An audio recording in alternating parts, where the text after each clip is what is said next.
Welcome to Digital Futures Education. Today I'm going to talk to you about building a routine that can help support career change, career development, and skill building, utilizing digital tools, self-reflection, and understanding your career path. So the next phase of this is skill development and upskilling. Doing it on your own, that can be a challenge. You're going to want to focus on just strengthening your daily skill set with IT and technology. When you're at the point that you're focusing on developing your skills, you probably have a strong idea of what your career path is. Maybe you're working within it, maybe you're looking to upskill, but you probably have a strong idea of what direction you want to go. So it's a matter of utilizing the resources you found through your research phase and now implementing these resources in developing your own learning plan. Now, this learning plan needs to be flexible. It needs to support your day-to-day life, your work, and also take into consideration your learning style. My first recommendation goes back to calendars and setting dedicated learning blocks within the day that you can commit to your specific IT niche or technology area so that you can dedicate time to work on that skill without distraction and also to track and monitor your progress. It's important if you're developing your own learning plan to set accurate and relevant milestones and benchmarks, which can be hard when learning on your own. So maybe you can reference another curriculum or another person who works in the field and develop a conversation or understanding around what milestones you should be hitting and understanding around a specific topic. So maybe you're trying to learn a programming language. Well, you may have just gotten started with a programming language, learned some of the basic syntax, and now maybe you're looking to apply that language to a project. You're going to want to spend some time doing some research and identifying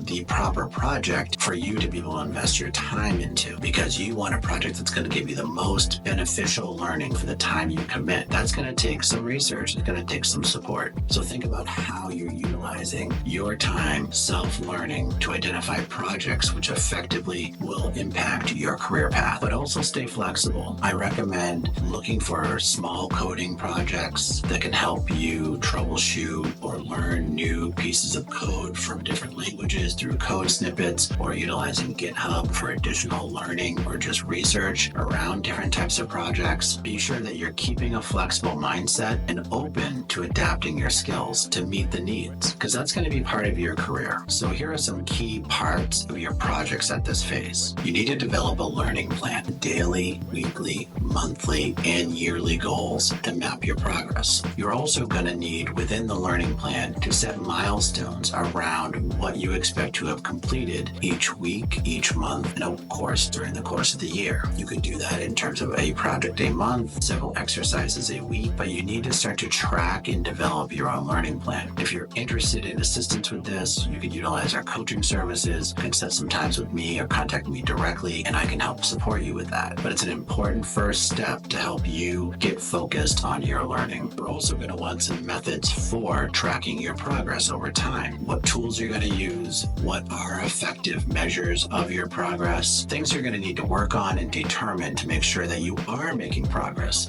because that's what this is all about. Technical tools are going to be incredibly helpful there, maybe Trello, maybe other note-taking tools, but you need to reflect and develop guidance for your own process of measuring yourself. It's going to be highly beneficial for you to start developing that digital portfolio, something that represents you, represents your personal brand, and ultimately reflects all of this upskilling and learning that you're doing in these areas, and what types of projects are going to be the best for your digital portfolio, and what's the format of your digital portfolio going to look like, and how will you present it to the world. So in all of these projects, definitely tools like Airtable, Trello, tools that allow you to utilize spreadsheet-like design for the data that then can be mapped to project completion will be incredibly helpful. You can also utilize traditional spreadsheets like Google Sheets or Excel. I do think it's critical, though, that as you start to map your progress, you start to develop a vision for how this is going to impact your personal brand in the future. Begin developing your ideas around what your digital portfolio will look like, what the structure will look like. Will it be a website? Will it be an online platform? There are a wide range of potential areas you could go with a digital portfolio. You could keep it as simple as a PDF. You could have it be a traditional website hosted by WordPress or Hostinger or another host. You could also utilize another platform like Adobe's Behance audience, which is for creatives. It's important that you identify the digital portfolio that's going to work best for you, your projects, and your industry. But prior to even creating it, you're going to need to have an outline and an idea for how those projects are actually going to have impact. At this stage, you want to be utilizing the digital tools to help track that learning and progress. And you're going to begin seeing outcomes. So you're going to want to also start thinking about, how do I represent projects? Pictures, videos, outlines, designs. All of these are artifacts of your work and your progress in your field. How are you going to represent them to the world? It's also important here in your reflection process to start thinking about how you're going to show the world your learning and breakthroughs, and also show yourself. What were your biggest successes? What have you struggled with that you want to fix and learn more about? If you're not reflective about that process, you may have a cycle of revisiting certain issues and have trouble getting through it. You want to begin to reflect on your breakthroughs and personal progress at this time as well. It's important that you discuss your breakthroughs, reflect on them, have your breakthroughs represented in your portfolio, but also be sure to be aware of your learning. How are you moving forward? What types of resources are working for you? And how can you continue to do so? I would say the development of a learning portfolio for myself has tremendously allowed me to put a bow on learning in terms of when I've completed a project, I can see it, I can package it, and I can put it for others to see. I can talk about it, and it's outside of me at that point. It's something that I've worked on in the past and I've grown from. I think it's important to be able to do that, to let go of the learning as well, so you can move on to the next type of learning. This is a incredibly therapeutic process. It's about creating, learning, moving past obstacles, and moving into the place where you continue down your career path. It's incredibly important that you reflect on that process. And I found that by creating a digital portfolio representing my work, that I can then develop confidence around sharing it with others and getting feedback. It's that feedback that I can take into the next round of work. So the next phase of this is personal branding and opportunity development. It's a little bit of a taking on from where we were with digital portfolios and making it a live practice with getting opportunities in our career field. It's also about utilizing digital resources to help assisting with our networking and search for positions. So routinely, I would say monthly at this point, but it's going to start with a daily and weekly amount of work, is you want to update your LinkedIn profile to have a great photo, profile, description, great introduction. All of your positions are filled out that you can. Your skills are added. You've begun networking with others in your field, and there are no gaps in the profile. And where you can add items, you have added items. Make sure that your base profile is complete, and do your best, if it's not, to fill out whatever you can. And if you have a question around a specific part of the profile, you can ask me or you can ask a friend in the field, and just try to move forward to that next step where that profile comes together even more. A incomplete LinkedIn profile is something that you really want to avoid. It's going to limit your ability to connect with others. So from a technical standpoint, you're going to want to acquire the skills to do that effectively, and also learn about the keywords relevant in your industry and apply them to your skill sets within your profile, and make sure that you are represented to that world effectively for the career opportunities you want. Also, routinely send out connection requests to those in your field that have positions similar to what you are aspiring for, and potentially request mentorship or other connections with these people, or even ask them a question around what you need to know in your field to be able to move forward. Also, at this point, if you're at the stage in which you're looking for a job regularly, you want to set a weekly quota for applications for yourself. This could be 5 to 10 specific job applications or updates to your resume and cover letter that are specific for a position. Not only will this enhance your potential opportunity for a position, but it will enhance your ability to update your resume, update your cover letter in proper ways for specific positions. And the more that you do this, the better you're going to understand the niche of the position you're going for. So it's going to be through that experience that you're going to develop your own sense of branding your resume, branding your cover letter in a way that expresses what you know and whether or not you're the right fit for the positions you're going for. And ideally, you should be getting some feedback ultimately from employers, whether or not you're getting interviews or not, on the quality of those updates. And also potentially utilize mock interviews with friends to help you develop experience and feel comfortable in the interview process. tools. In terms of networking, you're going to want to utilize virtual meetups, webinars around topics that you care about, Slack channels, Discord servers, or Reddit pages to help develop your network of people and knowledge in the area you care about most. You now need to utilize digital tools like these to expand your network beyond your immediate world. That's where your opportunities are going to come. You're also going to want to develop a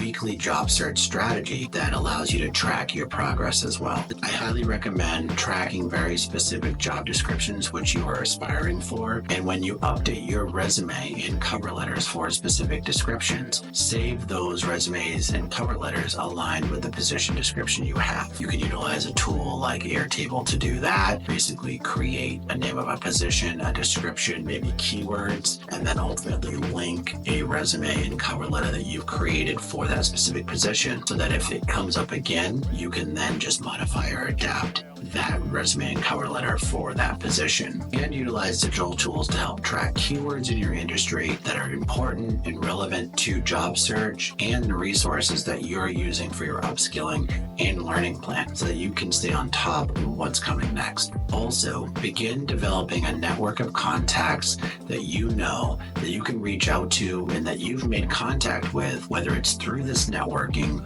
or other social engagements that you can utilize to help you in your career search, whether it's reviewing your resume, getting a tip on a job, or those people who just really support your work towards a new career. You need to build your internal team, people who support you on this next step. Track those within your digital tools like Airtable, Trello, or spreadsheets. Ultimately, with your personal branding, stay on top of your LinkedIn profile and update it regularly with your skills and abilities that you're acquiring through all of this work. Aim for 2 to 3 at minimum weekly connections within your field. And before you build a large digital portfolio on a digital platform, utilize a tool to help structure your ideas and the components of your portfolio. I think it's incredibly important to build a team that supports you, people who care about your progress, the actions you're taking towards your next step, and those who have ideas and supports for you. Specifically, when you get into the interviewing process, those people are going to be helpful to you in keeping your morale high, supporting you, and letting you understand what a process this is. And having a nice spreadsheet or other document with all of their information